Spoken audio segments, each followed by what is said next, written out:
kita selalu mendengar apabila titah tuanku ini, Ya, pelbagai pandangan terutamanya kesemuanya datang daripada ahli politik. betul.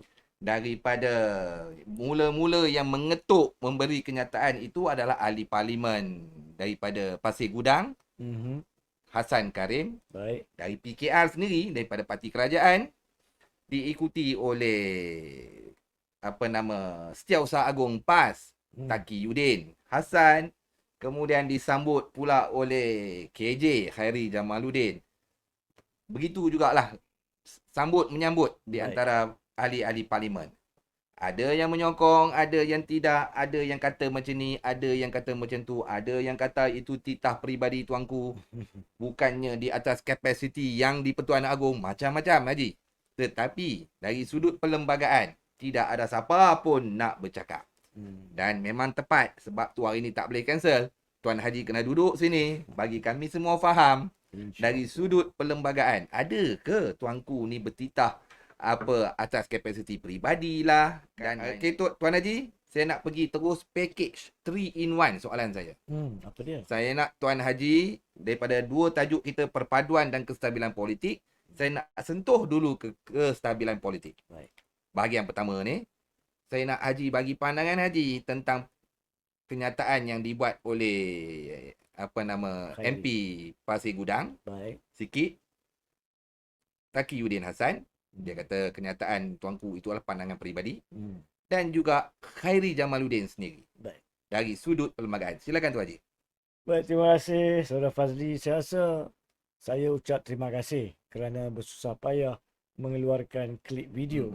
Apabila kita nak bincang sesuatu, amat penting untuk kita lihat sumber dia sebenarnya. Begitu juga sebelum saya nak komen apa yang diberi pandangan oleh Hassan Karim Pasir Gudang, oleh Taqiyuddin Hassan maupun oleh Khairul Jamaluddin, saya perlu terlebih dahulu minta semua di sini berlaku adil kepada kebawah duli tuanku yang di-Pertuan Agong untuk membaca titah diraja teks yang asal. Sebab kalau kita salah baca atau tidak baca, maka kita akan anggap apa yang mereka katakan, bukan yang bertiga saja, sesiapa katakan seolah-olah ia itu betul. Jadi untuk mengetahui apakah dia yang dituturkan, dititahkan oleh baginda tuanku, teks ada. Teks boleh diperolehi daripada portal rasmi Parlimen. Dia mengandungi 37 perenggan, 11 muka surat. Tetapi dua isu ni, terutamanya isu yang kedua ni, iaitu perpaduan, dia termasuk dalam perenggan 7 titah baginda tuanku. Marilah kita sama-sama baca. Untuk kita dengar dulu, faham dulu apa yang diungkapkan daripada kita dengar orang lain bagi komen perkara tersebut. Baik. Perenggan 7 titah baginda tuanku berbunyi seperti berikut. Buka kata. Ingin juga saya tegaskan di sini yang saya tidak akan melayan sebarang permintaan dari mana-mana pihak yang cuba mengganggu gugat kestabilan politik negara. Ingat, kata kunci adalah mengganggu gugat kestabilan politik negara. Kemudian di perenggan yang sama, baginda tuanku bersambung, semua pihak mestilah menerima kenyataan dan menghormati kerajaan perpaduan yang telah dibentuk. Ayat ketiga, perenggan yang sama, jika ada yang hendak bermain politik, tunggulah masa pilihan raya yang akan datang. 3 ayat dalam perenggan 7. Yang menjadi khilaf dalam pandangan saya adalah ramai tidak merujuk ayat sebenar tuanku. Baginda mengatakan, kata kunci tadi, cuba mengganggu gugat kestabilan politik negara. Ada tak baginda tuanku mengatakan yang cuba menjatuhkan kerajaan? Di sini saya kena betulkan rujukan Khairi Jamaluddin. To be fair to Khairi Jamaluddin, keseluruhan kenyataan beliau lebih tepat. Tapi rujukan perkataan tu, baginda tuanku tak mengatakan dia tidak akan melayan kejatuhan kerajaan. Perkataan menjatuhkan kerajaan tak wujud. Mengganggu gugat politik yang wujud. Konspirasi. Tak.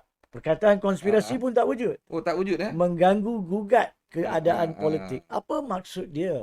Maksud dia ni, dalam pahaman saya, untuk berlaku adil kepada baginda tuanku, dia memaklumkan bahawa kalau ada orang nak cuba mengganggu gugat, menimbulkan porak peranda, menimbulkan kucar kacir berkaitan sistem tadbir urus negara, yakni sistem politik dalam bahasa biasanya, dia tidak akan melayan permintaan untuk mengganggu gugat. Adakah ini bermaksud baginda tuanku tidak akan mengikuti keperluan sekiranya ada bukti bahawa majoriti telah hilang daripada tangan Perdana Menteri? Tidak. Baginda tak kata begitu. Tak ada langsung. Jadi di sinilah masalah kita adalah kita terlampau toksik. Toksik. Ramai daripada kita sejak kebelakangan ini, beberapa tahun yang lalu, saya nampak kita terlampau toksik. Kita menganggap itu yang dimaksudkan oleh baginda tuanku atas pahaman-pahaman peribadi masing-masing. Sedangkan bukan saja itu tidak diungkap, itu tidak dimaksudkan. Kenapa saya kata tidak dimaksudkan? Sebab sebelum Perengan 7, di Perengan 2, titah baginda tuanku, dia bermula dengan mengatakan begini: pemerintahan saya sebagai Yang di-Pertuan Agong adalah sama seperti Yang di-Pertuan Agong yang terdahulu, mengikut perlembagaan persekutuan, dasar dan peraturan yang ditetapkan. Baginda tuanku telah mengaku dia kena mengikut perlembagaan persekutuan. So kalau perlembagaan persekutuan mempunyai proses dan kaedah sesebuah kerajaan boleh terjatuh, maka baginda tuan tu kena ikut. Itu dalam titah dia. Kenapa Perengan 2 tidak dirujuk? Kenapa terus ke Perengan 7? Bagaimanakah kita memberi maksud sebenar mengganggu gugat politik kalau kita tak rujuk Perengan 2? Tak berlaku adil kepada ketua negara. So, pahaman saya adalah sebab terdapat banyak ura-ura sebelum daripada ini di akhir bulan Januari. Contohnya macam cakap-cakap angin, langkah Dubai, langkah Chowkit. Betul. Kalau perkara itu wujud secara syaitan. sah, langkah syaitan atau langkah Sheraton ke, kalau benda itu wujud secara fakta, daripada bacaan saya, titah baginda tuanku, dia tidak akan menghalang proses menjatuhkan kerajaan yang hilang majoriti. Tapi kalau sekadar cakap-cakap langkah Dubai, tapi sebenarnya tak wujud, itu menjadi mengganggu gugat politik. Bayangkan, rakyat mendengar ada langkah Dubai, langkah Sheraton, langkah Chowkit, whatever. Bukankah rakyat akan tertunggu-tunggu? Itu rakyat. Betul. Now, penjawat awam, katakanlah pada bulan Disember, mana-mana kementerian diarahkan membuat A, B dan C. Kemudian dengar, oh ada langkah Dubai. Penjawat awam akan anggap apa? Ya, awak suruh saya buat. Perlu ke saya nak buat sekarang? Apa kata kalau langkah Dubai itu diumumkan esok, rugi je time saya, rugi je pegawai saya. Menteri pun tak ada lah. Menteri pun tak ada. So, bukankah mengganggu gugat sistem tadbir urus politik negara? Kalau sekadar cakap-cakap tanpa fakta. Begitu juga orang asing. Pelabur-pelabur asing. Baru nak masuk laburan di Malaysia, dikatakan langkah Dubai. Kalau wujud, tak apalah. Bawa terus mengikut proses perlembagaan. Sama ada buat melalui usul undi tak percaya, ataupun kalau usul undi tak percaya itu tidak dapat dilaksanakan, bangkitkan kepada kebawah duli Yang di-Pertuan Agong melalui adab dan cara biasa perkara itu dibawa ke maklumat ke bawah duli Yang di-Pertuan Agong. Jadi secara keseluruhannya, saya tak nampak sebagai seorang rakyat Malaysia dan pengamal undang-undang, saya tak nampak bagaimana ramai terus lompat mengatakan baginda tuanku takkan jatuhkan kerajaan Anwar Ibrahim. Itu tidak dinyatakan. Baginda tuanku tidak langsung menyatakan perkara tersebut. Ya, ada rujukan dibuat, hormati keadaan, iaitu kerajaan perpaduan. Hormati maksudnya Mm-mm. selagi dia kerajaan, kita hormatlah. Ah. Selagi dia kerajaan. Tapi kalau ada kejatuhan majoriti, maka baginda tuanku akan menghormati keperluan perlembagaan. Hmm. Kenapa kita nak baca lebih daripada apa yang dikatakan? Sehingga perlukah kita sekarang nak mengatakan itu pendapat peribadi agung? Ah. Apa pula pendapat peribadi? Betul. Itu pendapat yang betul dari segi perlembagaan. Pendapat rasmi Pendapat rasmi sebagai ketua, Ketua negara, negara. dalam titah tersebut, pembukaan dan juga padan atau sesuai dan selari dengan peruntukan perlembagaan. Jadi saya tak nampak bagaimana ramai mengatakan ini salah. Saya minta maaf di sini. Hasan Karim Pasir Gudang adalah antara ahli Dewan Rakyat yang saya sangat hormati. Tak kala Parlimen ke-15 ni. Saya pernah nyatakan beberapa kali dalam program kita. Satu-satunya ahli Dewan Rakyat yang saya hormati adalah Hasan Karim. Kerana beliau akan berani bercakap yang betul dan menidakkan yang salah walaupun dilakukan oleh kerajaan parti beliau sendiri. Tetapi di sini berkaitan titah baginda tuanku, saya perlu secara hormat berbeza pandangan dengan Hasan Karim. Kerana Hasan Karim mengatakan bahawa ini salah untuk Agung cross the line. Dan beliau telah kononnya cross the line. Saya berpendapat baginda tuanku tak cross the line perlembagaan pun. Baginda tuanku cuma mengatakan dia tidak akan melayan ganggu gugat politik. Dia tak katakan dia takkan melayan suatu permintaan sah tentang kehilangan majoriti kerajaan. Di sini is beza dia. Tapi walaupun to be fair to Hasan Karim juga, mungkin soalan itu ditanya sebelum beliau sempat membaca titah baginda tuanku yang lengkap.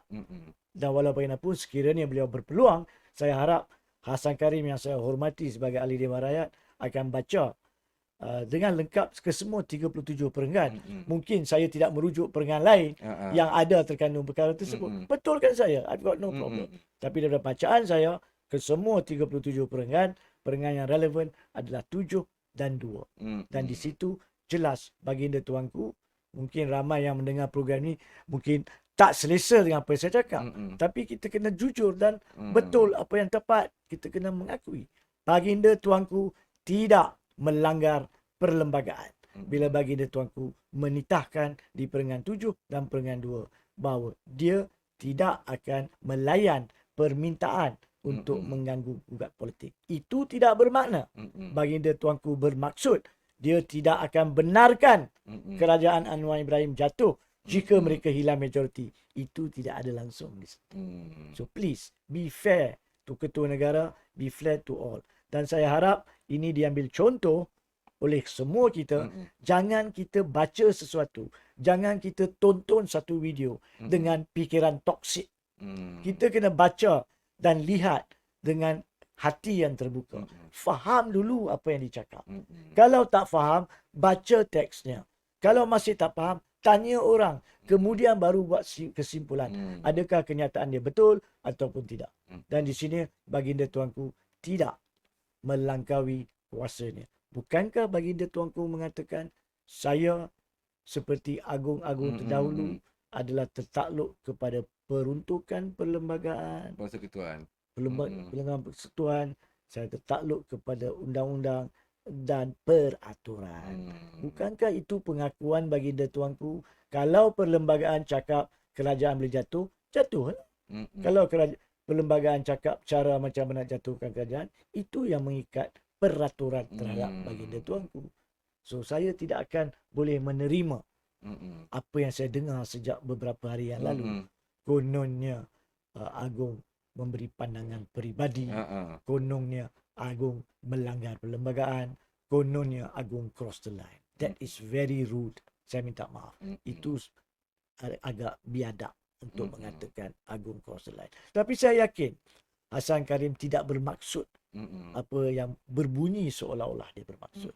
Dan walaupun sekalipun, saya harap dengan penjelasan yang telah saya berikan setakat ini, melainkan ada soalan lanjut. Oh, banyak. Ia dapat meredakan fahaman rakyat di mana-mana sudut sekalipun. Sama ada yang daripada kerajaan perpaduan maupun daripada pihak pembangkang ataupun yang neutral seperti kita.